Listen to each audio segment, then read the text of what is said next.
আমার ছাদ বাগানে নিয়ে চলে আসছি হাতে করে নিয়ে। আর এটা আমি অনলাইন থেকে মিশো থেকে অর্ডার করেছিলাম। অনেক দিন থেকে, যতদিন থেকে বাগান করেছিলাম ততদিন থেকে ভাবছিলাম তেজপাতা গাছ নেব। যখনই আমি মিশোতে দেখি তখনই 200-250 টাকা, তখন নিয়েছিলাম নিয়ে এত টাকা দিয়ে। এখন এই অফার পেয়েছিলাম 75 টাকা দিয়ে, তাই জন্য তারা দেরি না করে তাড়াতাড়ি এটা আমি অর্ডার করে দিয়েছি। আর তেজপাতা গাছটা বাগানে থাকা দরকার। আর গাছটা খারাপ দেয়নি, ভালোই দিয়েছে। আর দেখুন এটা তেজপাতার ফুল পড়ে, তেজপাতার ফুল কি কোনো কাজে লাগে না লাগে নিয়ে জানি না আমি। আপনারা যদি জেনে থাকেন ওটা আমাকে কমেন্ট বক্সেই কমেন্ট করে পাঠাবেন। এটা আমি আজকে লাগিয়ে দেব।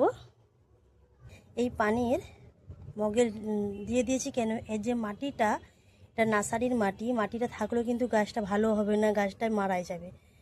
তাই জন্য এই মাটিটা আমি আলগা করে, আর আমি মাটিটা তৈরি করে রেখে দিয়েছি।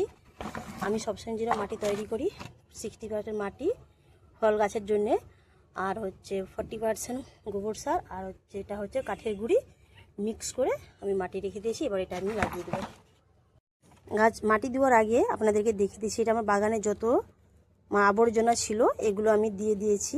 আমার গাছের মাটিতে কমও লাগবে, উপরন্ত খাবার গ্রহণটা করবে ভালোভাবে। মাটিটা দিয়ে দিলাম, এবার আমি গাছটা লাগিয়ে দেবো। দেখুন পুরো মাটিটা আমি ধুয়ে নিয়েছি, একটু নামমাত্রায় আছে। আর আগের গাছগুলো আমি যে লাগিয়েছিলাম সেগুলো ধুয়েছিলাম নি, জানতাম নি। তো এখন আমি এই ধুয়ে নিয়েছি, এটা বসিয়ে দেবো। আর এটা গাছটা একটু বড় আছে তাই জন্য এই ড্রামটাই বসালাম আমি। কম করে মাটি দেবো, বেশি দেবো না, বেশি মাটি দিলেও তখন পানিটা ভিজা থাকবে। এটা আমি কম মাটি দিয়েছি, এই মাটি দিয়ে দিলাম ব্যাস। এবার পানি দিয়ে একধারে রেখে দেবো। 7 দিনের জন্য ছায়া রাখতে হবে, গাছ না হলে রোদ লাগলো ঝুলসে যাবে।